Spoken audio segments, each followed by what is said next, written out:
और फिर से गुरुजी उपस्थित हूँ। चलते हैं बिना समय गवाए शुरू करते हैं। सभी प्रश्न उत्तर वन लाइनर है, बिना समय गवाए 1 नंबर से शुरू करते हैं। बिहार क्षेत्र की चर्चा सर्वप्रथम किस साहित्यकार रचना में मिलती है? तो शतपथ ब्राह्मण में मिलती है। आगे, विदेह राज का उल्लेख सबसे पहले किस ग्रंथ में मिलता है? तो आयुर्वेद ग्रंथ में, आयुर्वेद ग्रंथ में। आगे, बुद्ध के जन्म से पूर्व 6ठी शताब्दी ईसा पूर्व में भारतवर्ष 16 महाजनपदों में बटा था। इसका उल्लेख किस ग्रंथ से प्राप्त होता है? तो अंगुत्तर निकाय से प्राप्त होता है। आगे, बिंबिसार, अजातशत्रु, उदयन आदि राजाओं का संबंध किस वंश से था? तो हर्यक वंश से था। जी हाँ, हर्यक वंश से था। आगे, प्रसिद्ध चिकित्सक चरक किसके समकालीन थे? तो कुषाण वंश के राजा कनिष्क के समकालीन थे। आगे, मगध साम्राज्य के प्रारंभिक राजधानी कहाँ थी? तो वैशाली में थी। आगे, मौर्य सम्राट बिंदुसार किस संप्रदाय का अनुयायी था? तो आजीवन संप्रदाय का अनुयायी था, या जैन धर्म का आजीवन संप्रदाय का अनुयायी था। आगे, मगध के किस शासक ने कश्मीर में श्रीनगर की स्थापना की? तो अशोक ने की। आगे, प्राचीन भारत का विख्यात राजनीतिज्ञ वत्सराज किसके दरबार में मंत्री पद पर शोभित था? तो अजातशत्रु। चलिए आगे, अशोक ने किस बौद्ध भिक्षु से बौद्ध धर्म की शिक्षा ग्रहण की थी? तो वह गुप्त से। आगे, महावीर का जन्म स्थान कहाँ है? तो कुंडग्राम में है, जो वैशाली में है। आगे, जैन धर्म और बौद्ध धर्म में क्या समानता थी? तो पशु बलि का विरोध थी। आगे, तृतीय बौद्ध संगीति का आयोजन किसके शासनकाल में हुआ था? तो अशोक के शासनकाल में हुआ था। आगे, प्रथम बौद्ध संगीति का आयोजन कहाँ हुआ था? तो राजगिरी में हुआ था। द्वितीय बौद्ध संगीति का आयोजन किस शासक ने किया? तो कालाशोक ने किया। आगे, मगध साम्राज्य के उत्कर्ष का प्रारंभ किसके अधीन हुआ? तो बिंबिसार के अधीन हुआ। आगे, मेगस्थनीज का पाटलिपुत्र में आगमन कब हुआ था? तो 315 ईसा पूर्व हुआ था, और बिहार में आगमन 302 ईसा पूर्व में हुआ था। पाटलिपुत्र में 315 और बिहार में 302 ईसा पूर्व में हुआ था। आगे, 18, चंद्रगुप्त मौर्य के दरबार में आने वाले दूत मेगस्थनीज को किस शासक ने भेजा था? तो सेल्यूकस ने भेजा था। आगे,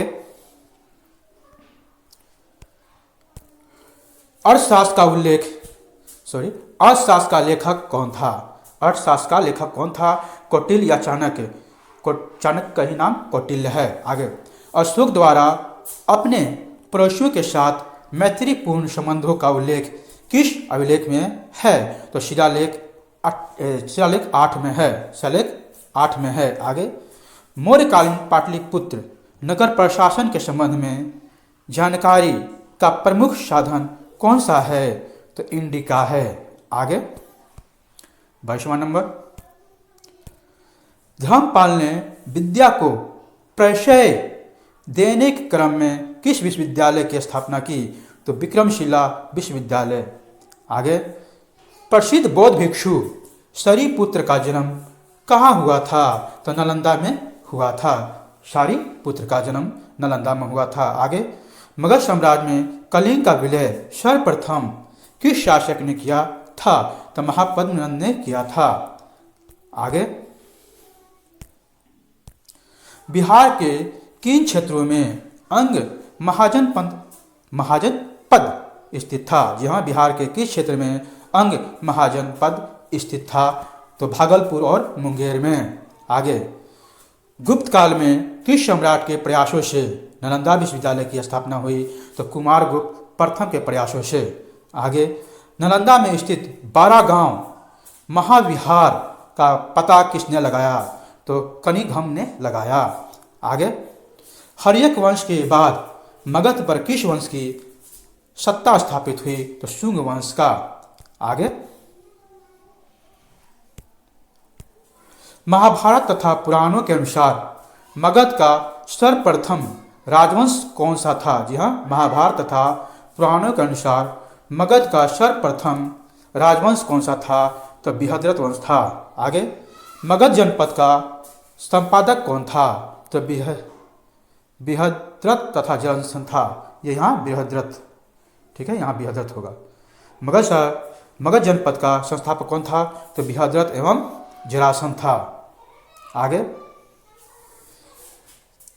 मगध साम्राज्य का वास्तविक संस्थापक कौन था? जी हाँ, मगध साम्राज्य का वास्तविक संस्थापक कौन था? तो बिंबिसार था। बिंबिसार ने बृहद्रथ को पराजित कर कौन सा राज्य जीता? अंगराज जीता। आगे, वज्जीसंघ का लिच्छवियों को पराजित करने वाला, जी हाँ, वज्जीसंघ का लिच्छवियों को पराजित करने वाला मगध का शासक कौन था? तो बिंबिसार था। आगे, किससे मुक्ति दिलाने के कारण चंद्रगुप्त मौर्य को भारत का मुक्तिदाता कहा जाता है? तो यूनानियों से। आगे, चंद्रगुप्त मौर्य के उपरांत मौर्य साम्राज्य का शासक कौन बना? तो बिंदुसार बना। आगे, अशोक का धर्म क्या है? नैतिक आचार संहिता। आगे, पाटलिपुत्र के नगर निर्माण तथा सुंदरता का वर्णन किसने किया था?